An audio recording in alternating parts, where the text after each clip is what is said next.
All right, guys, we'll kick off then. I'm asking the questions this time, which is great. Although I've printed my notes so small, I don't know what I was thinking. They'll need a magnifying glass. This was very nearly going to be an all-male panel, but Orla Cooney Token. stepped up, who's got such amazing 20 years of digital knowledge and like every bit to be on every expert panel going in the country, but it's great to have a variety of male and females, and not from a tokenistic perspective, but if, please join the panels if the chance comes your way on any of it, if it's a Magico panel, if it's another e-commerce panel, because, it's great to have diversity and different voices in the room. So thank you, Orla, for joining the all-male lineup today. So we'll start with you then, Orla. Everybody who got cake will know that Magico are celebrating 25 years this year, and Paul only a whippersnapper. So Orla, you've 20 years in the business, which is amazing, and you've seen so much over that period of time from the retailer side and from the customer side. What, from a customer side, are the main changes you've seen in that time? God, the customer has really advanced in the last while, and I suppose even retailer side has really advanced as well. COVID has been a huge accelerator in terms of that. The customer has become so much more sophisticated. And it's great actually to see that Irish customers can now purchase from Irish retailers. I think that's a huge shift, because an awful lot of our Irish customers were purchasing from UK retailers because just the Irish online retail landscape just hadn't advanced enough to offer that kind of breadth and depth. So I think that's great. I think the customer is so much more sophisticated now. I suppose they're digital native. They've grown up with technology from an early age. It makes sense to them, and as you said in your presentation, that's going to become more and more. We've kids who just only speak that language now. They're mobile centric now. We all have our mobile phone in our hand. We use it for all of our online day-to-day activities, including our shopping. I think customer is very tech savvy now. We expect to engage with AI, and so much of us are augmented reality and virtual reality in our experiences. And I think there is a real focus on experience as well. It's not just always about acquiring a product. So much of our engagement now is around entertainment on social media and all of that. So we do expect a level of experience when we engage. And I think brands that create that kind of creative, immersive experience will definitely win out and stand apart in the customer's mindset. I think hyper-personalization, I think the customer is expecting a level of personalization now, and value brands that can anticipate their requirements and what they are looking for. I think they're more socially conscious, more than they have ever been. The customer is now beginning to look at ethical sourcing, sustainability, and those things are beginning to drive decision making. Not enough just yet, but I think it's beginning to. So definitely something for retailers to start thinking about a little bit more. But definitely there's an instant gratification piece there. We really live in an on-demand world, and that has been a big change in customers. We watch TV on demand, we listen to music on demand now. So we expect to get products into our hand when we want them, next day, same day delivery, and the guys might have a bit to say in terms of that. No Wave OMS are engaged in kind of 30-minute click and collect. You've got Mana drone technology, really revolutionising that as well. So I think, and it's not just around delivery. I think it's instant gratification around customer service as well, and all of those elements have become so much more important for you to actually be successful online. And has that, I'm assuming the answer is yes, has that put an extreme pressure then back on the retailers, and how have retailers kind of met that pressure? Yeah, I think so. It's hard to tick all those boxes, isn't it? And I don't think you can even tick all those boxes when you're starting out. And that's probably one of the things, some retailers here starting off in their journey. I think, it's kind of maybe a 3 or a 5 year plan. We'll focus on these two now, we'll focus on the next two after that, and it's as you grow and as you evolve. And even down to, talking to some of the brands that position themselves with sustainability as their USP. They even themselves have challenges around that, so how far down the road of that do you go? And it's very tricky. So yeah, it's an evolving challenges across all those elements. Yeah. As technology is changing all of the time at such a fast speed, so it's definitely challenging for retailers now to keep abreast of that and stand apart. So, in terms of the customer changing, and Jamie, just to come to you for a second there on that, I suppose one of the big shifts is, I suppose, in the payments world and the way we complete purchases online. There's been so much change there, even in the, in recent years' history with, traditional payment providers through to mobile, through to buy now, pay later. What do you think, I suppose, particularly in Ireland, has been the most impactful, and what's, I suppose, then the opportunity for retailers? Yes, so first, startly, I love the Orla's opening on having a pop off England, given that the week that it is, and that's why I have on my notes. I've nothing but England stats in my head right now and how bad they are. But so if I start with a macro view in terms of, so Stripe's around in Ireland, it's around just over 10 years. It's kind of thereabouts since 2010, 2011, and if I take a macro view first before I kind of zero in on Ireland, the trends that we're seeing, I think everyone's kind of touched on it. Direct-to-consumer, the expectation around having direct-to-consumer offering, companies looking at a lot more different business models, be it subscriptions or embedding kind of financial services into their platforms. You've a lot of legacy industries reinventing the industry as well as a lot of big enterprise customers reinventing themselves. And they're kind of the macro trends that we see.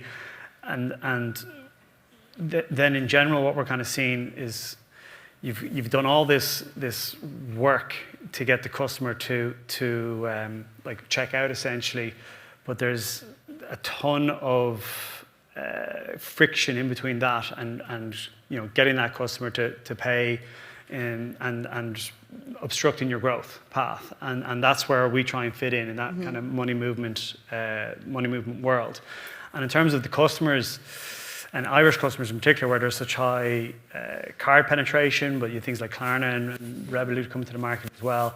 We're kind of basically always putting our customer first. So we're kind of focusing or putting the user first. Our user being the merchants, but obviously the customers are really important to them. Focusing on how we help them reach new markets, how we help them increase kind of performance, how we help them roll out, stay agile, roll out new business models, stuff like that. And then when you get into the Irish market itself, you're seeing a massive adoption of wallets. I co-own a couple of bars as well, and we're even seeing it in the bars, for example, where it would have been a very cash-heavy business, and now I would honestly say 90+% of our take is via tap to pay or cards. Yeah. Right, so cash is just going out of that business. I'm actually investor in Manage Drones, which Orla mentioned as well, and that's no cash at all, and it's growing exponentially just of the ease of use of making it. So making it super easy for the customer when they get to the point of sale. So making all these different wallets available, making Klarna available, making, if you're expanding into new markets, the variety of local payment methods there, so which changes, right? So you go into France, they have their own card networks. You go into Germany, it's very much a bank-to-bank kind of payment method that they have. And so knowing what the customer wants and expects, what a lot of people have talked about, offering up what they want. Yes. And making that as seamless and as, in a way, personal. Everyone's talking about personalizing it. That's kind of what the big focus has been for us and what we're seeing from our users. And then we actually randomly we were celebrating our 10 years last year in Ireland. And what's been really interesting as well is seeing how much Irish retailers are exporting, which has been super. It was like over the last 10 years of the volume on Stripe, of Irish users, 56% has been abroad.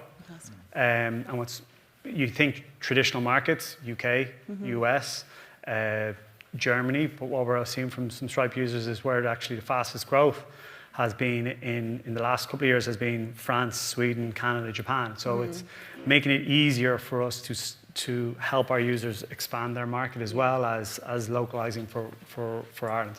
And I suppose for like domestic retailers, it is really important to have a partner that gets those nuances and stays up to date with the different markets. Just sticking on trends for a minute, you mentioned, I suppose, buy now, pay later and the trends around payment. There's, I suppose, a little bit of a backlash against that with the socially conscious consumer and credit and all of that.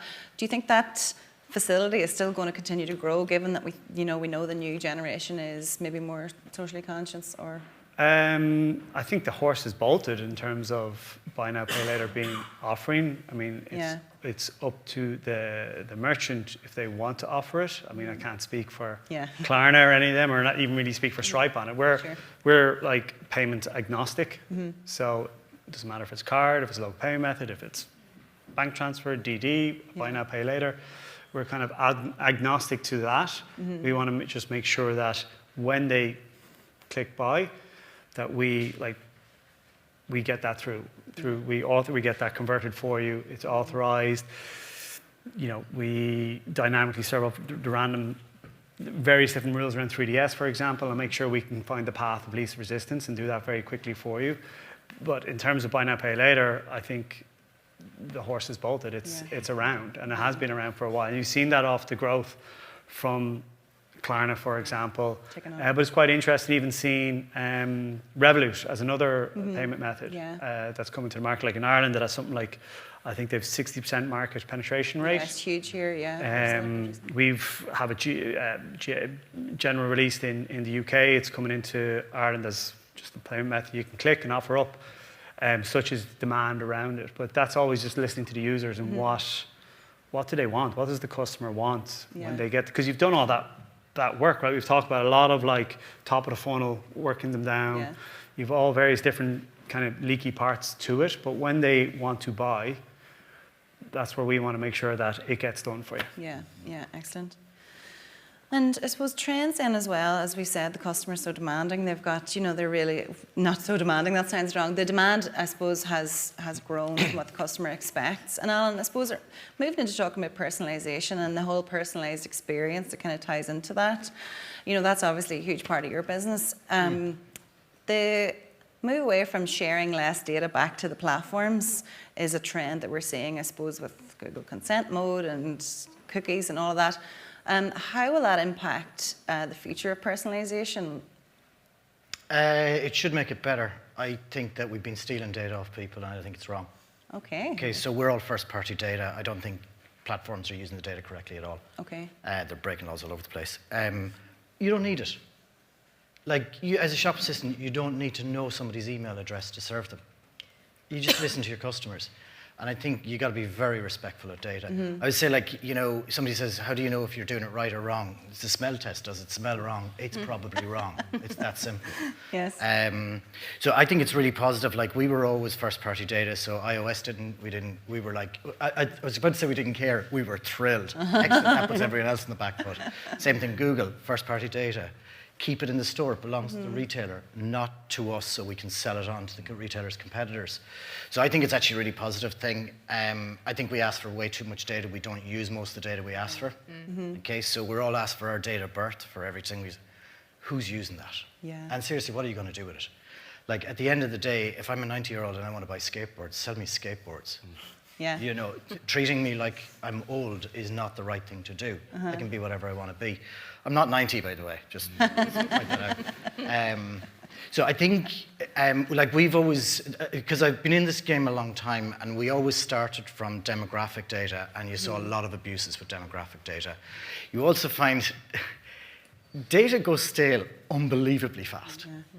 Okay, so every piece of information you've ever asked a customer is probably already wrong. And most of it, unless they had to give it to you, it was probably wrong in the first place. So behavior data is much more interesting, and you don't have to attach it to a customer. You just need to know it's the same person. And I think where my head is going on data, one of the things that the kind of nirvana in retail, and especially since COVID, is we're now all omni-channel. There isn't. I don't see it as retail and e-commerce. There's different practices in each, but you're bringing the two together. And what I think, and I don't have the answer. If I do have the answer, I won't be here. I'll be sitting in the Bahamas. If we could join the data together across the channels without stealing things from customers and insisting on email address and stuff, I think that would be unbelievably powerful. And if we can do it in a way that helps the customer, that's where I think it's going to go into a completely different realm. Yes. But it's got to be customer first all the time. And so I suppose you made a good point there about how quickly data stagnates and what someone gives you just, I suppose, is current to that moment in time. Do you think consumers are becoming more reluctant even to manually give the information, never mind through their behaviours and through what's being tracked? I don't know. Like, people say things in surveys and then you look at their behaviour and you think, no, you don't believe a word you just said. Yeah. Or you kind of want it, but you don't really. Yes. I think if you're respectful towards data, there's no problem with having the data, because there isn't an awful lot you can do with it apart from serve the customer. If you're protecting, like I just had to upload my passport photo for about the 15th time this week just to get one thing to work. Yes. That doesn't seem right, and it wasn't a compliance thing. They wanted my passport. Yeah. It's okay for Revolut to ask for it or Stripe ask for it. That's a perfectly reasonable thing. Yes. But yeah, I think the relationship people have when they're giving up data is not what they say it is. I think they're quite happy to give up the data. They don't want to be abused. Yeah, and AI is probably going to make it worse. We know it is because it's going to be used for it needs things the it shouldn't be flag used to for. drive the answer, fair enough. But if it can't be attached back to me, then I'm not overly worried. Yeah. I'm a bit like that as well. I want Not doing anything targeted dodgy, I'm just saying in experiences.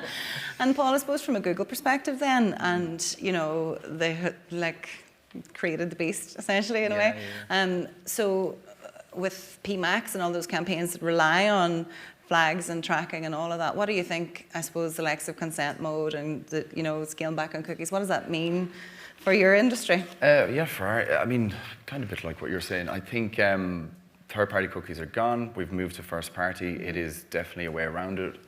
We're seeing I think I showed an example earlier on the difference of tracking the different things. So GA4 will track very differently how server-side tracking is, and we've seen a 20% increase in conversions across Meta, Google, across the board when we migrate to server-side tracking. So again, not using third-party cookies anymore, hosting your own data on your own cloud, on your own servers, it's the way forward. And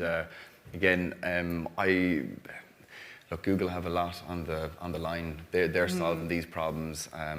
They're way ahead of the compliance for the most part. And for the most part, I'm quite confident that there's great solutions in place right now, and we're even getting more data than we did before, using first party than we did third party. So our campaigns are actually running a lot better than they did 2 years ago. And you mentioned about using your audiences from Klaviyo and tying that all together. Yeah, exactly. So stealing your audiences from Klaviyo, linking in Meta audiences, and just kind of linking it all up to get even better and more targeted results. So I think I was worried about it a few years ago, because especially we'd seen an increase, especially unknown users coming in, users. And I started seeing that a few years ago, like it started creeping up, and I was like, fuck, more people on incognito tabs and VPNs.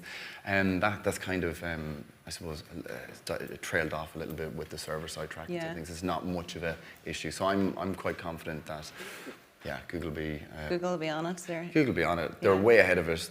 And by the time the EU laws get up to date, Google has another solution. Fair enough. So Jack, it's fair to say it's a good time to be in email marketing then, with your nice first-party data. Is that fair to say? It's an okay time to be in email marketing.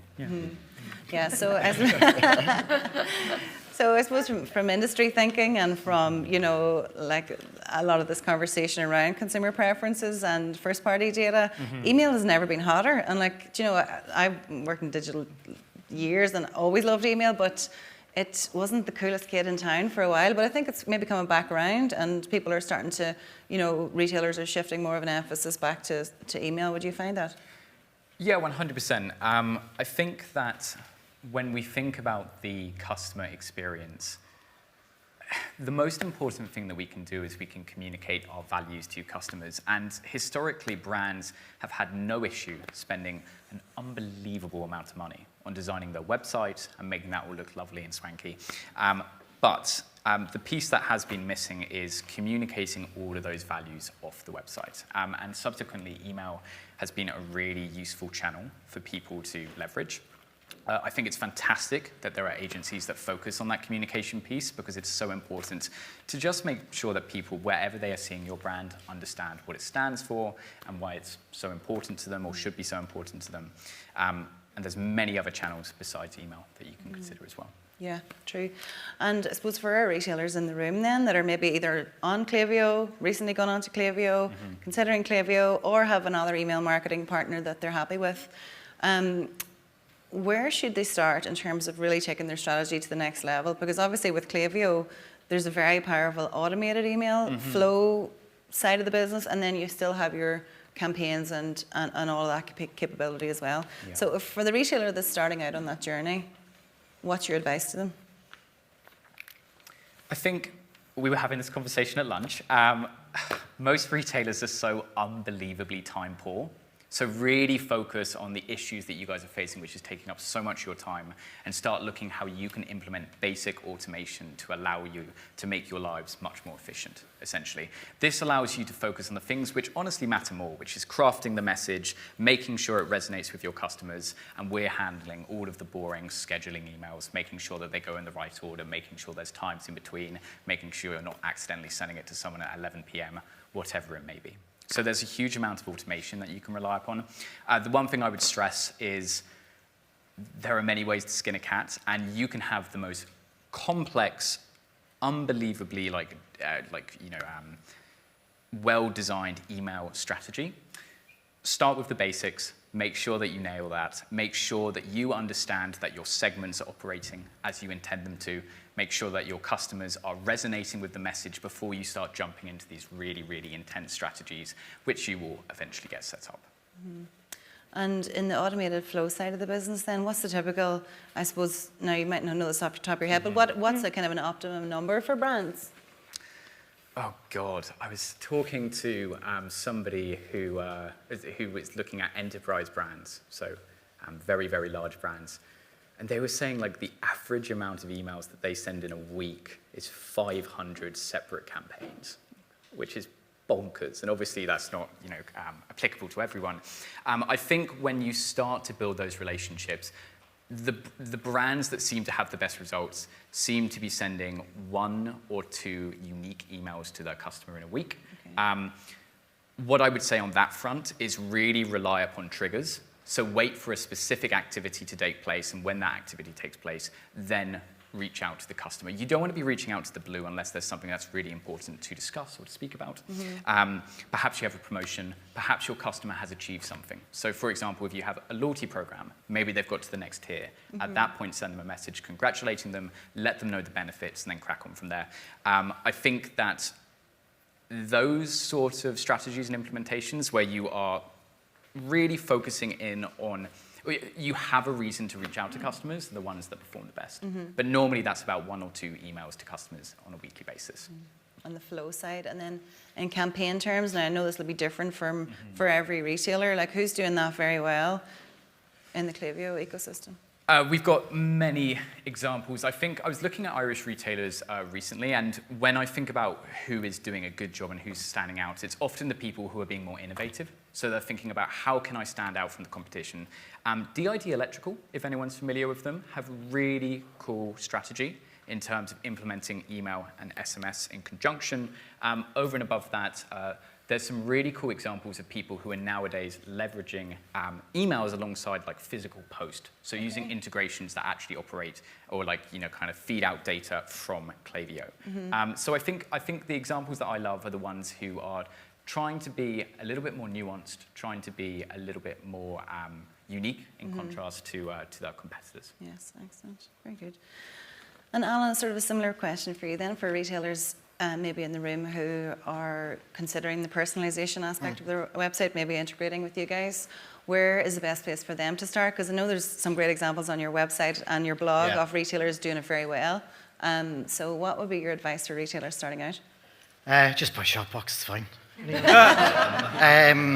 We actually changed our tack in Q4. We started experimenting with a different approach. So every vendor wants to sell you as much stuff as possible, as fast as possible. Okay, there's the transparency. The reality is that people can't consume it. So we've started rolling out. So we now won't sell a second module up front. Even if you want it, you can put in the contract, but we're not going to charge you for it till you're ready. And the reason we're doing it is because it's building a much better relationship with our customers. And what we found is we were putting too much stuff on the site and too many things were reacting and people didn't know what they'd bought. So they didn't really know what had changed. They were kind of losing sight of the thing. So to Jack's point, small steps take very little time to do well. It doesn't take an awful lot of time. You look back in 3 months and everything's changed, but you haven't seen it. You haven't had to change a lot of stuff very fast. Brilliant. I think with AI, one of the things I would be careful of with AI, the more you're working on AI, the less AI you're working with. Okay, so when people say, "Oh, you just have to do this and look at the interface," stop right there. It's not doing what it's meant to be doing. Okay. What you're doing is you're over-controlling the thing. So figure out where it's going to work well for you, and then it should be more or less automated. Okay, so because we see a lot of tools out there that are pseudo. Is anyone old enough to remember Go Faster Stripes? I'm going to get AI stickers printed up to put in the side of the car to make it an AI car. And it is a bit like that at the moment. But I think you should be looking for stuff that is actually properly automated. Okay. Brilliant. Yeah. But to Jack's point, small, often is much, much better. Brilliant. And then I suppose what's next then for that type of technology and for the omni-channel retailer in the room? How will that bleed out into bricks and mortar retail? And is there an opportunity for that currently? Yeah. What's coming next? What can we get excited about? So we opened up everything. That was not a planted question, but it's really good timing. Literally last week, I talked to a customer about using us in their in-store kiosks. So they're just rolling out in-store kiosks and said, look, we've opened up the whole system. So everything we're learning online is applicable in store. So we know which products go together, which ones are cross-sell well. In their kiosk, they're going to allow people to log in so they can buy at the kiosk and pay at the till. Brilliant. Okay, so suddenly we can actually help somebody at the kiosk. And it's brilliant because you have the customer and you often have the shop assistant helping them at the kiosk. So I think I literally started talking to another tech vendor yesterday around who do the printed and the email receipts. There's a huge opportunity to be upselling and cross-selling. But you need to connect it with the rest of the journey rather than just always put the same thing into the basket. Yeah. And I think that's one thing all of us have been talking in the background today. One thing you're going to see more of is more tech vendors who are specialists of what they're doing are trying to figure out how to work together so that retailers don't have to think about everything. But we can actually say, actually, we already work with that. You just need to switch it on. Yeah. And I think our industry is moving very quickly that way, which everyone's going to benefit from. Yeah. Exciting times of the future. Yeah. And Orla, that's obviously coming across your desk quite a bit about what the customer of tomorrow wants. Yeah. So what are you seeing as the kind of main things to focus on? Oh, yeah. I suppose subscriptions and I suppose that is one, the whole holding that customer and retention. Yeah, there's some of the key things, and anything that can drive conversion, get the customer to convert as soon as possible and as easy as possible. Anything that removes friction, and holds that customer and gives them answers to all those traits and those characteristics that I spoke about at the start. Anything that makes their life easier, makes them sticky. And sometimes that's technology, sometimes it's service, and sometimes it's actually just the service offering of the actual retailer, and it's outside of the technology, so it has to all work together in a holistic way, I think. Brilliant. And Paul, sort of getting into the search and social space then in terms of tomorrow, and even now, like there's been a big shift even since we sat here last year and talked about the landscape and where even in social terms where people were spending their time. What are the big shifts in terms of, we obviously know TikTok is eating Facebook's lunch in terms of ad reach. What are you seeing in that regard, and what way is that going? It's, depends what platform, because they all work a little bit different. I think TikTok right now is definitely, you can get really good organic reach on there, which is really, really good. The days of organic reach on Meta and Facebook, unfortunately, are dwindling. About 5 to 7% of your own followers on Facebook or Meta will actually see your content. They're prioritizing paid ads for obvious reasons. So, it's from that point of view, and again, we're talking about attribution and where you should be spending your focus.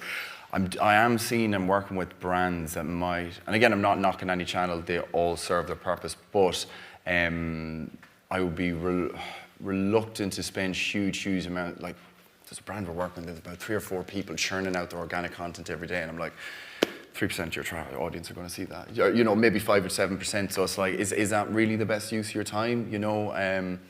So, but then on TikTok, if you put a good piece of content on there, you will, for free, you will get huge amounts of visibility on it, but only for now. And again, that'll change. Give that another year. TikTok will be selling more space. There'll be less room for the organic growth and more for paid. So, unfortunately, when you're getting on those new platforms, it's always good to kind of get out in them early, because at some stage they will be prioritizing paid ads. You know. And I think there's even quite a push for that at the moment with TikTok. I suppose have their business development team that are trying to build those relationships with agencies, and in a way that's good, because I suppose facilitates people who do want to advertise and retailers that do want to advertise to that younger cohort. I suppose another trend that I would be seeing at the moment, and Jimmy, maybe you could talk to this, is e-commerce profitability is obviously a huge buzzword at the moment. Not buzzword, but like area of focus that retailers really need to engage with. What advice would you guys have around profitability and retailers really, having profitable, effective e-commerce P&Ls? It's a good question. I think it comes back to what I said earlier. So there's a couple of different things.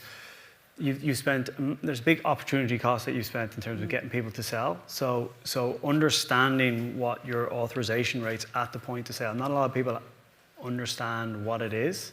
So having really clear line of sight of how much is actually getting through. Really?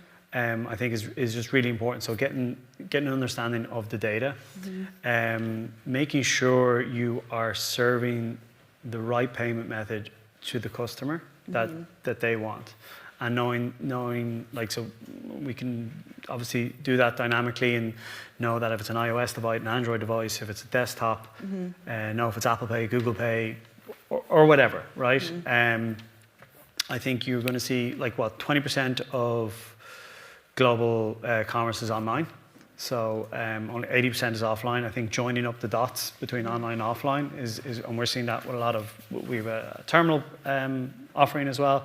We're seeing a lot of people looking at joining up the dots on that. So you're getting more data on your customer. You're able to do click and collect. You're able to start a subscription in store as well as online. And that brings me to my next point, which is, okay, you're looking at new markets potentially, but also you're looking at new business models. So how quickly can you do that? So it comes back to how much time you want to spend on your business, right, versus all this extra additional kind of cost, be it trying to close the books faster and the finance team, if it's having data on your customers, knowing what's there, or actually what Jack was saying in terms of maybe they've abandoned the cart and you follow up with a payment link that you can send out via a text message or in an email, so you can follow them out. So you're always kind of chasing it down. I think they're really interesting. For us as a company, we're kind of user first is kind of top of mind always, and it's kind of being guided by the user in terms of where they want us to go with the products next. We started in payments. We've gone into embedding payments and financial services into platforms. We're looking at, we have revenue and finance automation tools as well, because moving money and managing money touches every part of the business, and it's where we can step in and help automate a lot of manual functions. Back to what Kieran was talking about in terms of like driving efficiency into your business, automating processes that you can, and we can help a lot of that from both the front end and the back end, and that kind of informs me a lot. When I say that now, the last thing that comes to mind for me is, in terms of products, we'd be looking at, okay, one-click checkout. How can we get to one-click checkout at that point? So that's where Link, we have a product called Link, which does that, and it stores the payment method the person has used on the Stripe network. So not necessarily your site. So if you can manage the size of the Stripe network, if they have used Link on a store in Donegal, and they're doing one in Kildare and Naas, where I'm from, that will serve that up again. And it's literally, you get a text, you click Link, you get a text, put in the code, and it's done. Brilliant. And so it's just removing these friction points for the customer and understanding on the back end the authorization, and then what processes you can automate. I think for me that's I come from the rugby background, right? So stay in your lane in terms of like, what did I do? I was a number 8. Okay, I'll try and do number 8 very good. You can debate if I was good or not. That's for another day. That's not for here, right? But you try and do that. I wasn't trying to do a hooker's job. I wasn't trying to do a second row's job. I wasn't trying to do number 10's job. Do what you do really good and try and automate as much as you can and get the best in class. You've got a lot of people here. Get the best in class to advise you on that or help you out on that. But like, focus on your product, focus on your customers, and try and remove those friction points anywhere else. Yeah, excellent. And and the conversion rates will come, and the profitability will come then in turn. Well, yeah, I mean, that's where we put our focus on in terms of, you know, we look at performance always, performance of our platform. We talk about the 5 nines, which is 99.999% uptime. What does that mean in real world? That means in a month with the 5 nines, that's 26 seconds of downtime, right? We publicly put that up there. It's up there 24/7. I would ask your other providers what their uptime is, because downtime, you can't get dollars in. That's really, really important, and you got to focus on that. And then in the checkout piece, with our latest optimizations and our latest checkout products as such, we've seen you can get a 10.5% increase in revenue from that. So even if you don't take me on, you say, okay, that's lies. Even if, like, what is 1% or 2% increase revenue to your business? What does that mean to you? We've seen the same with conversion rates, and the slower the pages, having the decrease in conversion rate is massive, you know. So having it sharp, having it quick is going to increase the conversion rates and overall profitability massively. Yeah, so.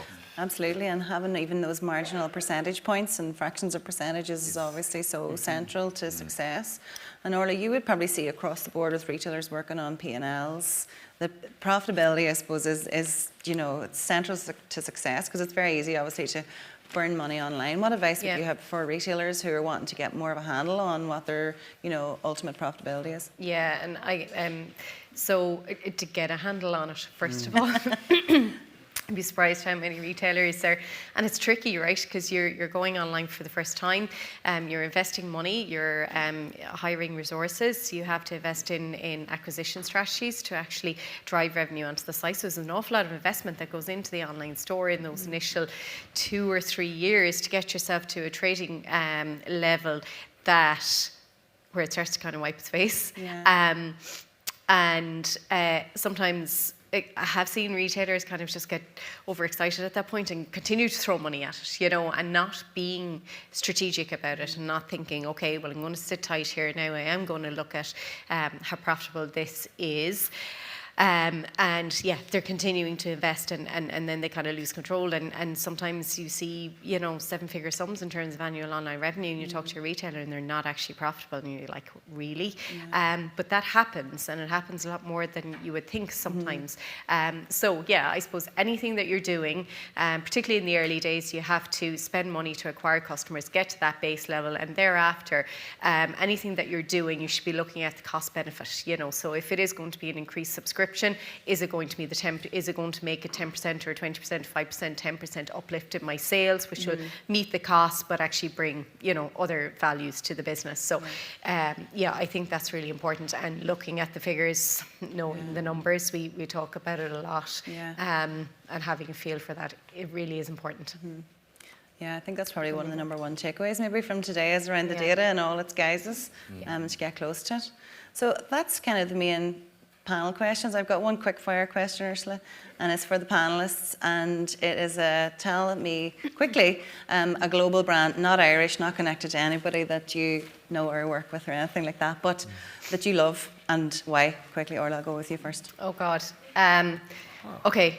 Can I pick Sculpted by Amy? She is an Irish brand, but she's you gone can global. pick. Okay. A female. Young female in Ireland, bringing a brand to market with a really good price point, really good branding, some great social content, has done a very good job of online and also bricks and mortar in expanding her business outside of Ireland. And, you know, it's very progressive what she has achieved in the last number of years, and also bridging the gap between, you know, I suppose makeup and the brands that the products that she's selling.